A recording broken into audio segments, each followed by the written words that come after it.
let's talk about copywriting.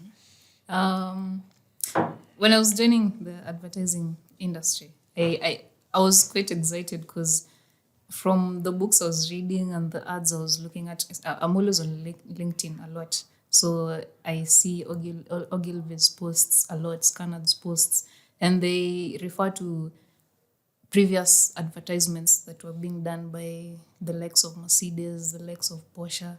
And the copywriting was quite, they knew exactly what they were doing. It was on Very point. nice. It was on point. And you can see that this person actually knew what they were doing. And there was just something about the direction previously. And I feel like, I don't know if it's getting lost or it's how things are developing, but I feel like copywriting, it's kind of changing. And maybe you can tell us what you think about that. Oh, so for copy, I have this thing where now, of course, with the prevalence of ChatGPT, I call it IA, intelligence augmentation, where everybody is so rushing. It's moved from ability to agility. How quick can you churn out the copy and the work? So you end up losing that big idea. That's why, and that pisses a lot of clients off. It should also piss you off as a creative.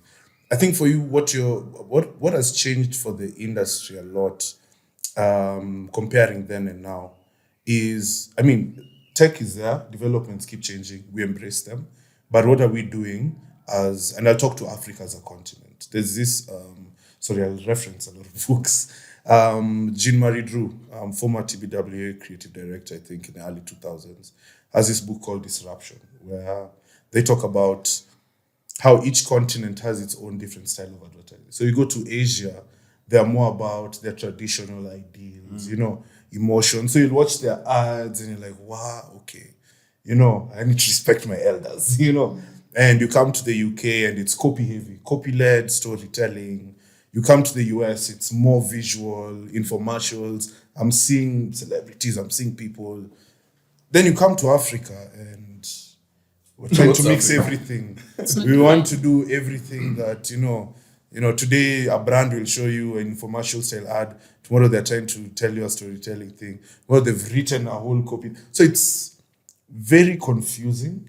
So to be honest, we have it. We have, Africa is rich with stories. Our history is being needed out there, used out there, and people credit themselves to finding it. Yet us guys, we're not embracing that. We want to run to the West to pick how they, write copy and tell their stories. Yet ours are right here. But I'm seeing a lot of people and I'll credit Kenya, tapping into that, looking back, tapping into our traditions, our stories, all these plays that we have, our Twali for Birds guys, Kinangatia, and all these young people doing all these interesting things who come to you and say, I'm a CD. They are in their own spaces. Yeah, so for copy, I think it's just, for me, I always tell guys, it's about reading a lot, podcasts, being true to yourself, and acknowledging that you're a storyteller. I always remember, for me, I used to be very good with drawing growing up. Like it came naturally. Then I think I just stopped drawing a lot. I'm able to, if I touch a pencil and I start drawing, it will be easy. Someone like a sister of mine is acquired by virtue of seeing me doing that. She used to learn, she studied art. But are you left-handed? I'm a righty, it's because of the glass. Okay. Yeah, so for her, she learned it, she learned over the years.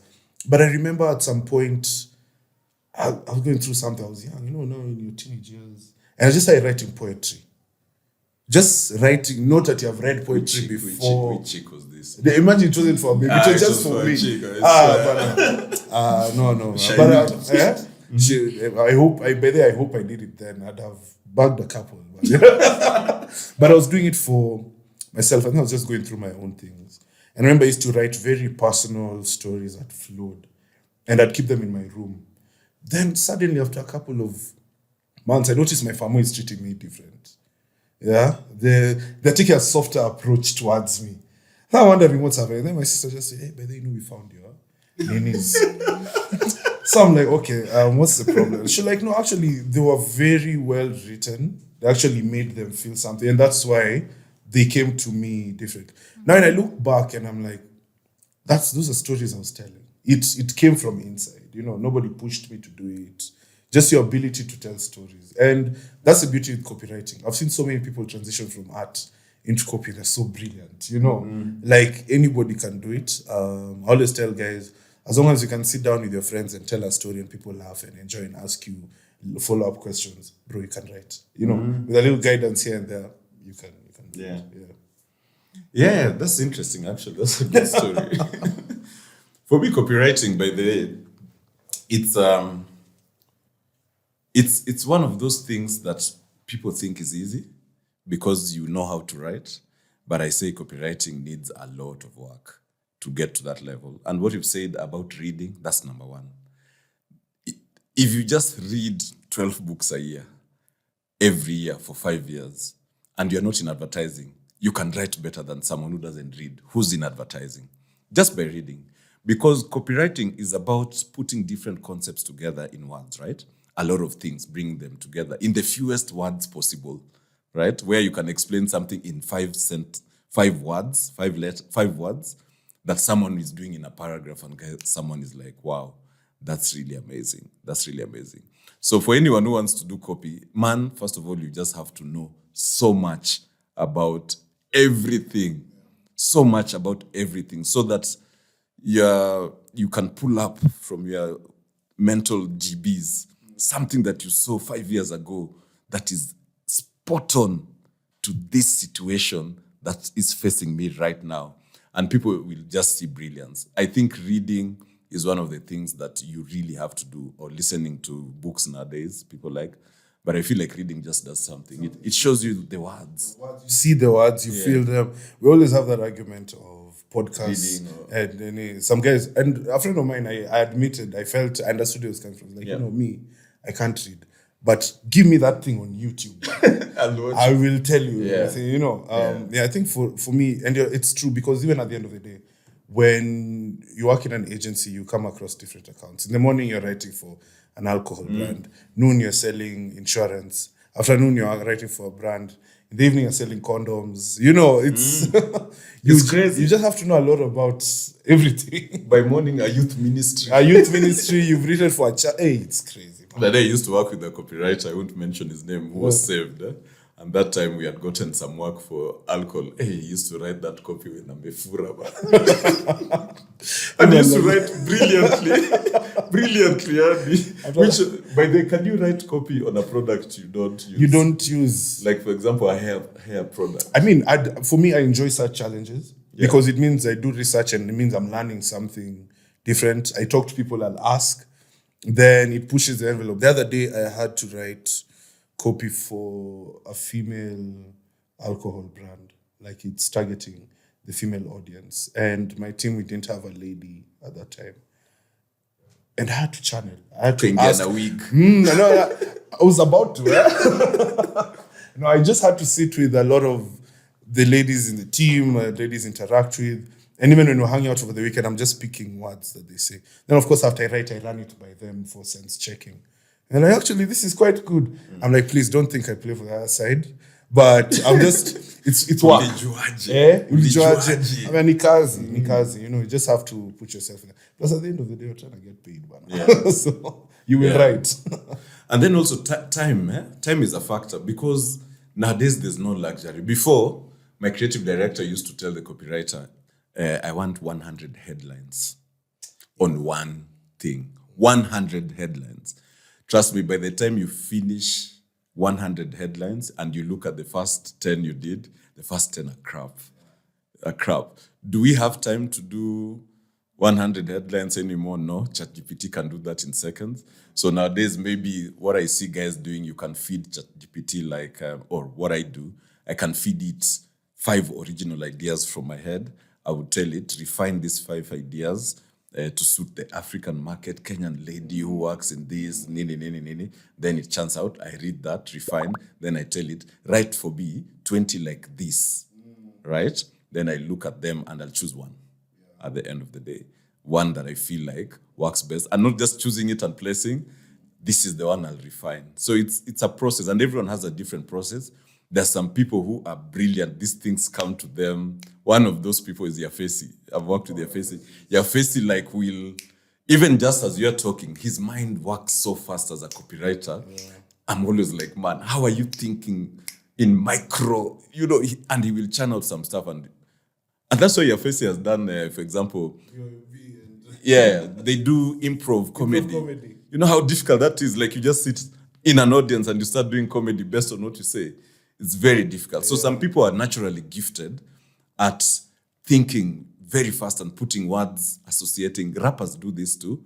I'm sure Calligraph Jones would be a good copywriter in advertising. Yeah. I have a friend who also his puns and punches. In fact, every time I tell him, man, you need to be in advertising, man, because how you put things together is really amazing. And some people just don't have the talent. Yeah. It's funny. but they'll still write. And there's something you said there that's interesting. The world is moving from the art of copywriting to the art of prompting. You need to be good at prompts. Yeah. But that thing of improv, I think I've sat in those because you said so, BYSS. Yeah. I've sat in those shows and I'm like, wow, these dudes these ladies know what they're doing. Like, I always try to put myself in that position as a writer. And I'm like, wow, it would take me a few more minutes. But another interesting thing you said, Steve, that is really true to the industry is I recall whenever someone asks me, so which copywriter inspires you? I've never said an industry person. For me, one of the greatest copywriters I've ever experienced was Notorious B.I.G. Yeah, amazing. Artists are storytellers. Yeah. They play their wordsmiths. How they even break down those 16 bars, and and it will still come back by the 6th bar from what someone said in the beginning. Those are the best writers in my opinion. There's a time Kanye was saying he does not repeat syllables. There's a song he wrote where he's not repeating any syllable. I'm like, kwanza syllable ni nini? Kutuanzia hapo. Yeah. It's crazy. Yeah, even someone like Lil Wayne, there's this show on YouTube, I can't recall the name, where it actually breaks down on Vox, breaks down how the artists approached their bars. But they rap for us one. I wish I could. Man. Come on, give us one line. A good one. No, but I think for them it's brilliant. It's artists. They have something there. Yeah.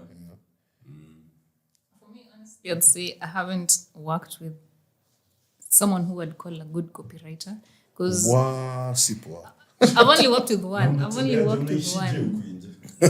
The rest are, I wouldn't say they're passionate about it. They just think they know how to write, the way you said. Yeah, but copywriting, as you've said, you need to know a lot. You need to read a lot of books. I've only worked with one copywriter who I felt like he's really good. He's called Alan Mwema. That guy, his copies were just... Shout out Mwema. Yes. Shout out to Alan Mwema. From my other experiences working with copywriters, they're just writers. And now with the prompting age, unaletewa hapo a whole deck imeandikwa na ChatGPT full of emojis. And you can always know it, and full of bullet points and bold, and you just know.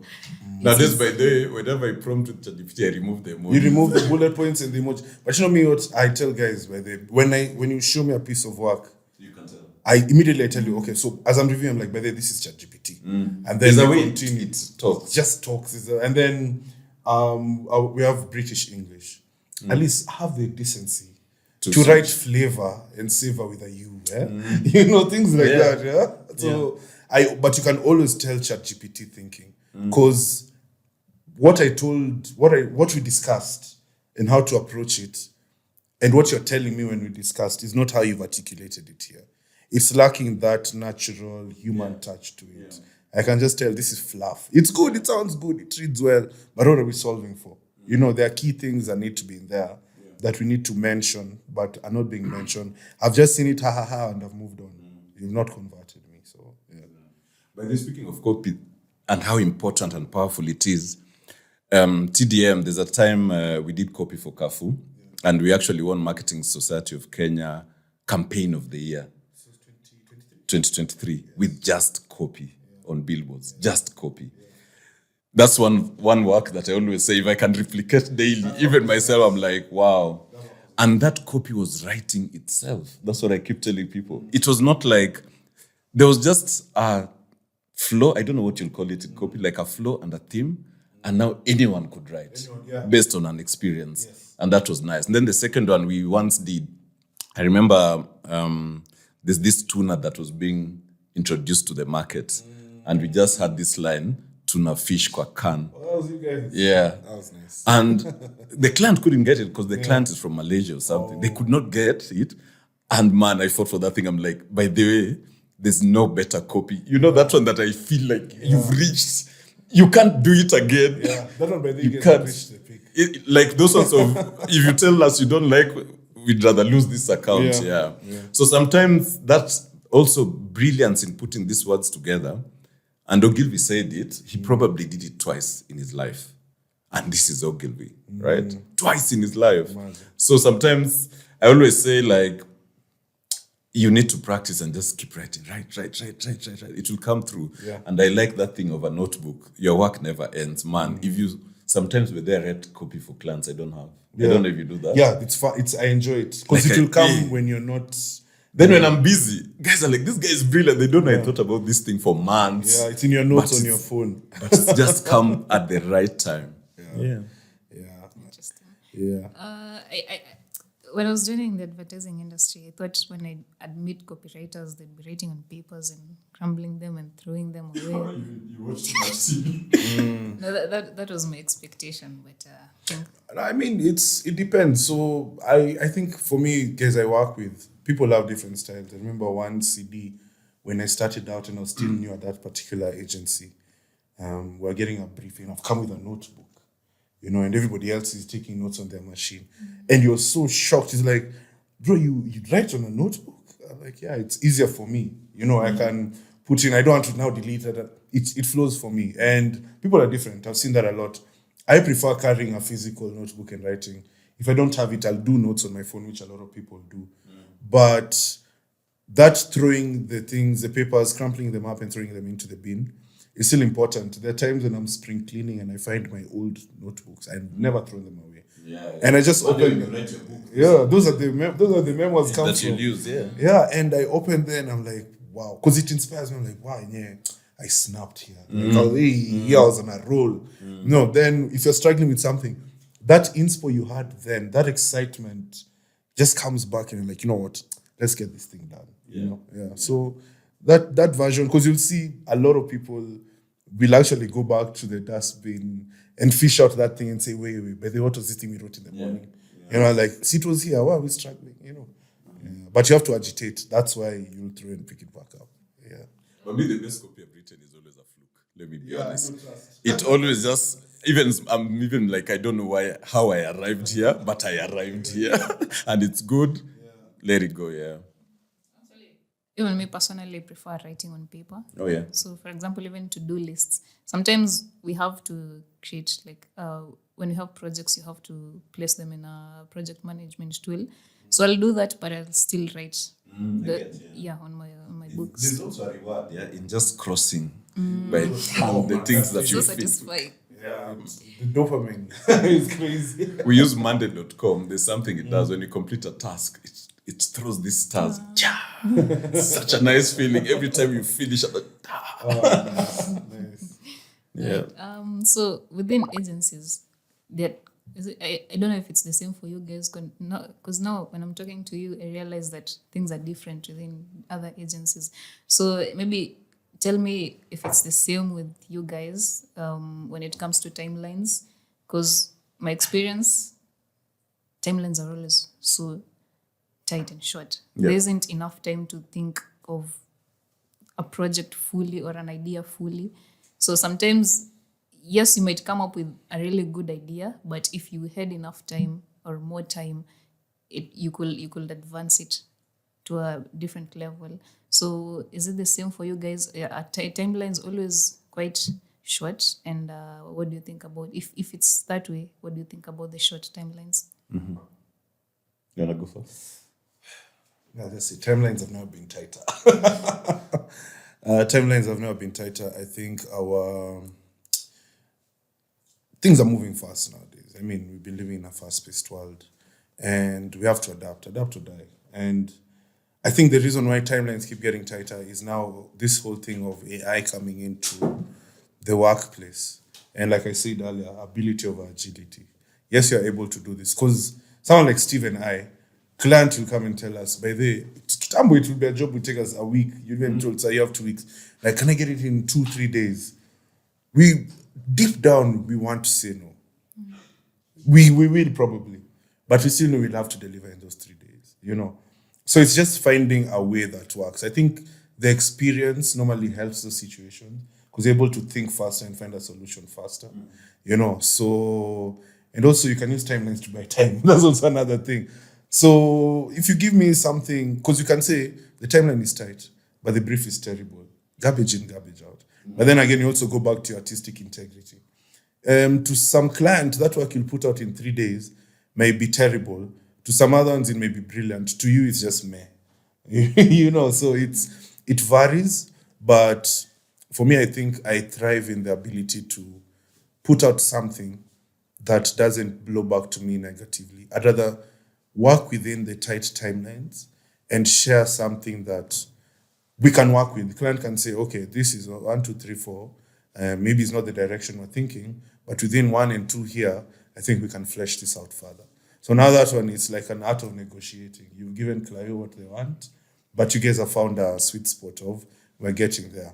So it's them. You'll find that the ones will actually lengthen the timelines by virtue of you know what you've given them. So what's your workflow? Because with tight timelines, your mind isn't quite settled. So what's your workflow to deal with that? Wow, that's a loaded question, man. Hey. I think for me, personally, I think from personal experience, I'm someone who, those people who works well under pressure, I'm that guy. That's the problem. And it's true, and I think I said it and I ran with it till today. I struggle, but I think at that point when timelines are really tight like that, that's where collaboration is really key. That's why you get minds to huddle and like-minded people. You don't just get in like, hey, let's get it out. I'll get people who I know can do it very strongly together. This book, Netflix and the Reinvention of Culture. I've forgotten the actual, that's just the sub. I've forgotten the name of the book. And they talk about, for Netflix, their team used to be big, but everybody used to work was slow, work was terrible, you know. There was no internal competition within the team. But when they reduced, they picked out the best people in that team. Basically, they made the talent very dense. And it was that competition of, I can't afford to let Steve down. I can't afford to let Bridget down. We have to do this together. We have to rally ourselves, you know, so that we get it out, so that we can give ourselves time to do more things. So that's the mindset that I think I approach tight timelines with, of working with like-minded people who know what's at stake, and we get it out done. I mean, an interesting analogy I always use is, look at road construction in a place like China versus Kenya. You know, we see those time-lapse videos of a bridge being built overnight or in 2 days. Yeah. By weekend it's done. Yeah, because the talent there is dense. They have the infrastructure. They have the people who may want to do this. I want to go hang out with my toys. Here, there are roads that were being built since I was born, and it's still, you know, that's still happening. So I think it's also how you guys come together. Yeah. For us, what we've done, we've systemized, a lot of these things. So there's a thing that we measure called utilization rate per person. So it's it's timesheets, but now are work-based timesheets. And we use a system where every Monday we discuss all the missed deadlines. I don't care about your successes at that time. I want to know what happened so that this deadline was missed. So when we do this utilization rate and we measure it on a week-on-week basis, I can tell whether we are understaffed or overstaffed, because sometimes that timeline thing is probably you are understaffed and you don't know. Probably you need a consultant for a week to help with the work. So when we measure these things, and by the way, each designer, we project their portal on Monday for the work.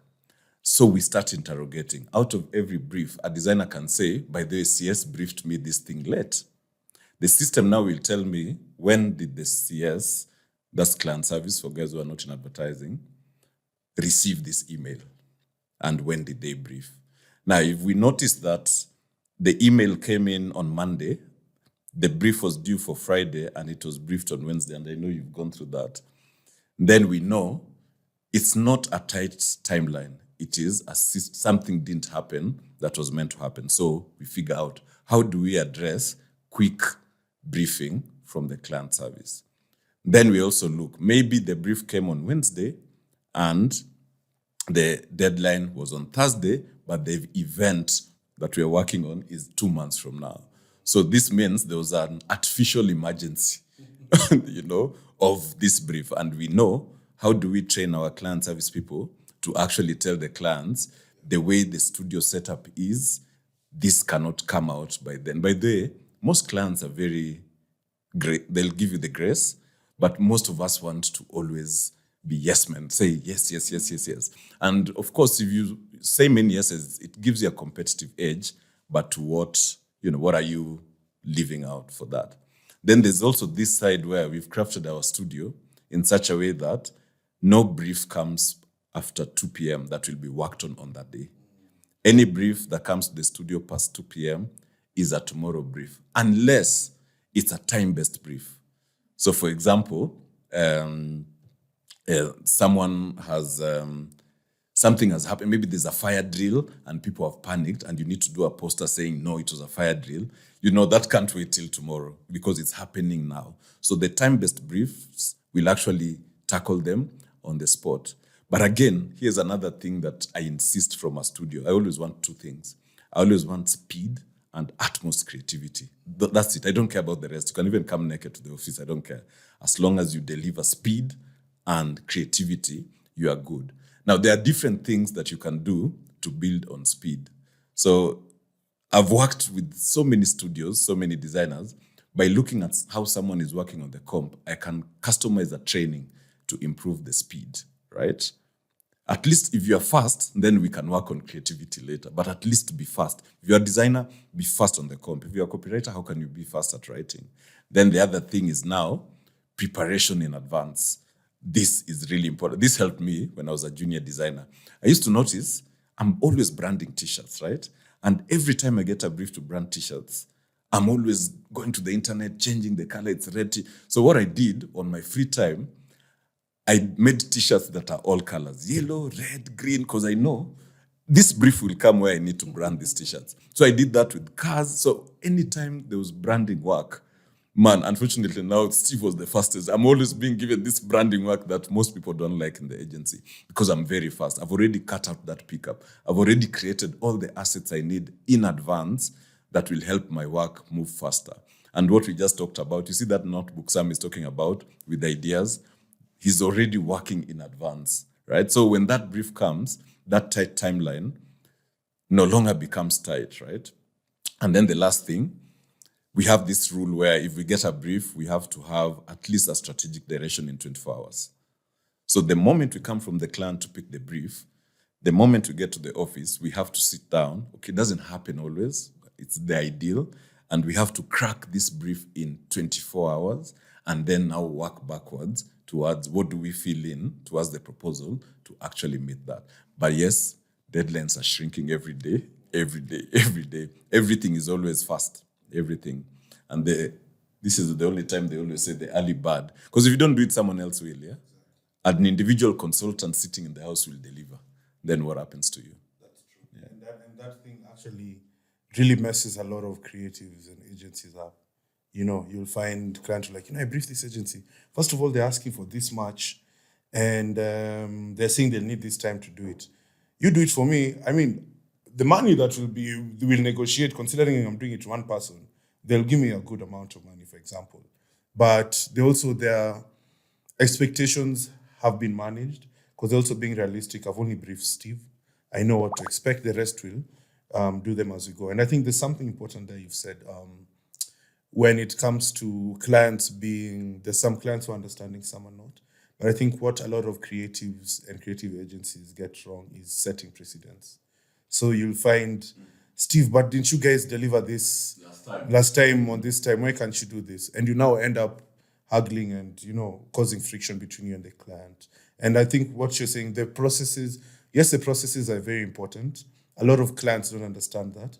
I think it seems like SLAs, the agreements that agencies, whether it's But our SLAs really follow. exactly, that's the problem, and that's the biggest issue I think with whether Maybe it's just tell guys what SLAs are. The audience. Some guys might not know what SLAs are. The standard Levels of levels of agreement of when you brief us this work, we'll take this number of days to do this. We'll take this number of days to do this for feedback. SLAs are good on paper. I don't think I've seen SLAs followed in a very long time. So when you've gone to the client and you're feeling frustrated, and I see it a lot with our client service team, and they're like, no, but our SLAs, the client looks at you like, man, when was the last time you looked at that thing? don't bring for me SLAs right now. I need this thing now. Yeah, so let's negotiate. You'd rather be, and you'll find even with the tools, you've put it in the tool. Us guys, we use Planner. You put it on Planner, everything is there, whatever. You're going to tell the client, this designer or this writer has this going on. Client doesn't care. Me, I want my work out. So now that's why clients never want you to mention any other client. Yeah. So you figure out now that's where now your rapport, your human beingness comes in. Those skills. Those people's skills. Now that's when they come soft skills. Those soft skills are necessary because that's when now you start saying, okay, now look, let's be real there. We can't give you this at this time because this is happening. And even if it were you, okay, not necessarily that way, but just appeal to the human side in a way that they're like, okay, Sawa, you know what? Let's do it tomorrow morning then. Something around it in an hour. Yeah. That way now even with your team, they'll woosa a bit like, okay, Sawa, I'd allow to work late, no problem. So things like that. Yeah. One of the things actually that we found helps is when you involve the client in the process so that they appreciate the time it takes. You see, when a client just sees a poster, they're like, how long does it take to do a poster? But when you take them through and we've done this, we tell the client, come to the agency and sit with a designer. And let's figure, when they see how much time it takes. There's a client we did that for, they wanted, we were working on an annual report, the changes, You put a client through annual report. And we told the client, you say, come sit in the agency. Yeah. Or we can even send the designer to you. And when the client understood that set of changes, it seems little because, it's just a document. You're changing a full stop, comma here, delete this. It takes so much time from a designer. Now, that appreciation also really helps, yeah. I think for us or for me, what really helps is the brainstorms. As he said, collaboration. So you bring the whole team together, you understand the brief, you bring out your own ideas, you come up with a big idea, and then you now decide how you're going to distribute the job. Yeah. Brainstorm for me. I think I can't start a job without a brainstorm. What's your method of brainstorming? Do you have? My method of brainstorming, personally, by myself or with... Just the best one you've ever seen. You said we are here to learn. Well, I usually do it with... I'd go to an individual or the whole team, or if it's by myself, I just look for inspiration. I look at what has been done previously and how I can do it better. And then once I decide on a particular direction, I have to consult with others first. And then once that's agreed on, I start the job. Yeah. Your question also had a second part of that speed versus quality, right? Like now that the timelines are shrinking, how do you deliver good work? Like, to be honest, sometimes it gets to a point I'm okay with it just going the way it is. Because in interviews, we always ask creatives this question: are you for speed or quality? And it's not a trick question, but most creatives always think it's a trick question. So they always choose quality. Then we always throw a curveball and ask, what if you're doing wedding invites? The wedding can't be postponed because they always like, I'll buy more time. What do you actually do at that point? And it's really not a trick question. We're just trying to check your critical thinking. That's why I said in the studio, all studios I run, I always say creativity, which now sorts out the quality, and then speed, which sorts out now the timeline. Yep. One last question, then we take a break. Now, for creative directors, when you're looking for a team to work with, what do you look for in a person? It's a good question. For me, it's normally authenticity. And I like what Steve just finished with. It's not all the jargon, I work well under pressure. It's how authentic are you? Your experiences always show where you can fit into a team. I recall when I got my first movie from boutique agency to a big agency, and I was put with seasoned CDs, and there was no technical question I was asked in my interview. I was asked things like, where did you grow up? What do you like doing over the weekend? Just sort of getting a vibe, a feel of who you are. Because I think by the time you're sitting down with someone like that to have an interview, they already know you have the technical bits at hand. But it's always knowing, is this someone that is malleable going forward? Are they receptive, willing to learn and grow? If you can be able to get that in someone, you can be able to mold them. As opposed to someone coming with all the technical bits, like, I can do this, but one, the ideas are terrible, and they're a terrible person to work with. So you will end up struggling and wasting time on someone who's not going to get you anywhere, as much as they've said, I know how to use these tools, I know how to I know how to write strategy. You'll write strategy, but it's the most basic strategy. And when you're trying to build it together and find that golden thread or tell a storytelling, give a story to the strategy, one, you're not receptive. If anything, you're difficult to work with. And you're a know-it-all person. But if I talk to someone and I get to know who they are, and I normally ask even silly questions like, by the way, what show are you watching right now? Not which book are you reading, but what book did you last enjoy? Where do you hang out? Who do you hang out with? How do you feel? Those, just getting to know who you are. Then, and I like what you said earlier about you guys doing personality tests. Because I know you'll ask, you sound like a very technical chap, eh? So you'll ask the technical bits first, and I'm assuming to get that out of the way, then you get to know the person, then probably do the personality tests.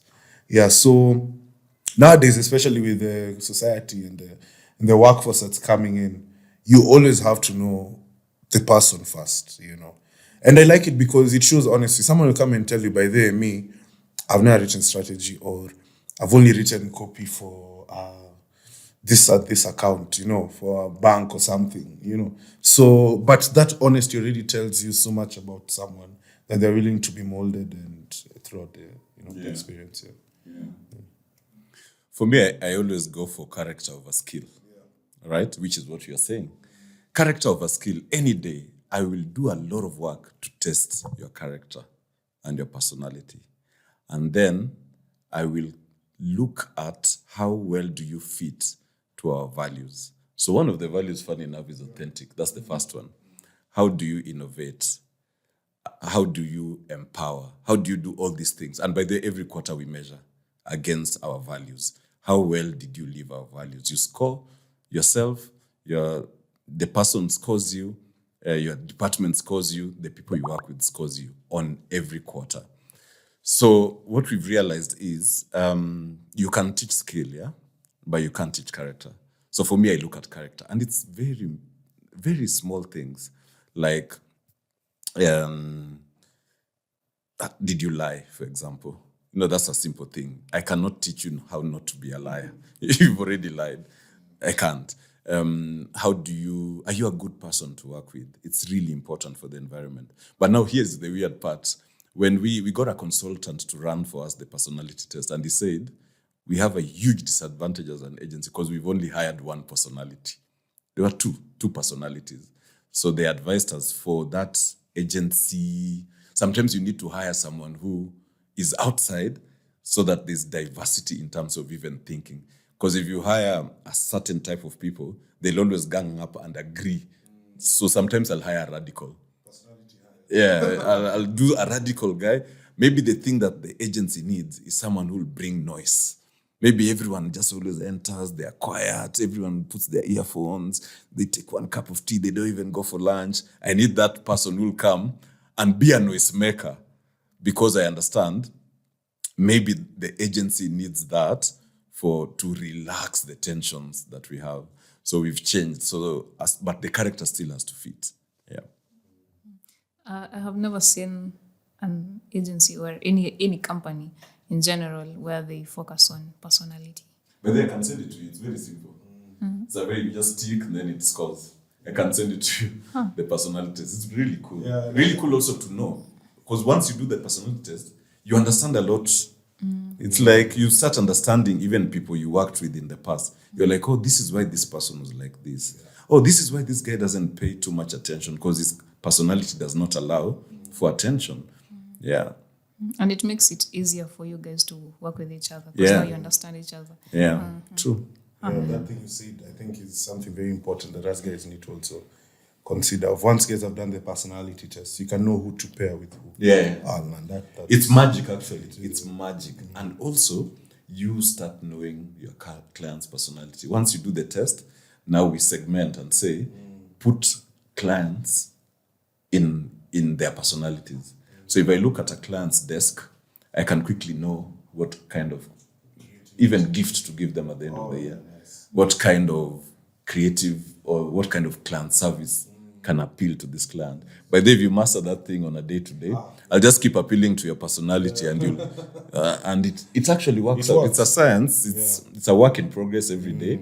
But I can easily tell what kind of, for example, when you go to a boardroom and then you've been served and then it's time to remove the plates. Look at how the clients move with that.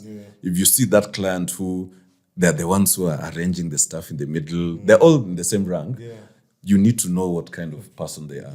And you need to know that this person does not like confrontation, they're motherly, and you need now to also approach them softly in how you interact with them. They don't want noise.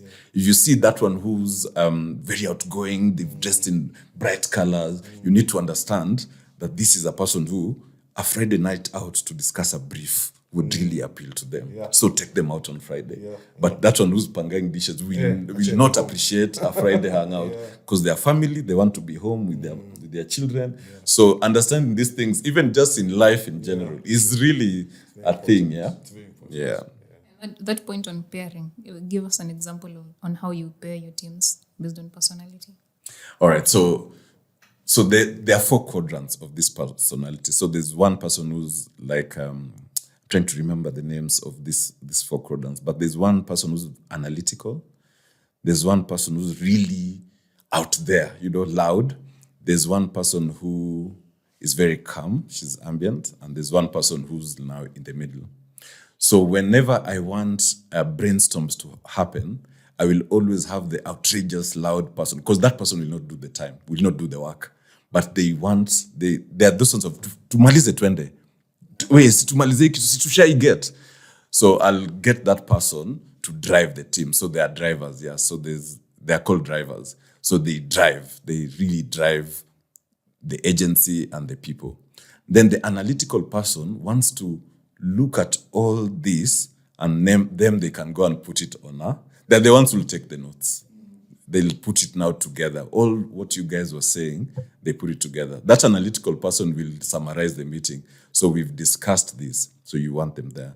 And then there's one person who has empathy and will be like, they're the face, they're the person who will actually bring out the soft side to the team. They're the ones who will be like, calm down, guys, calm down. We're all friends here.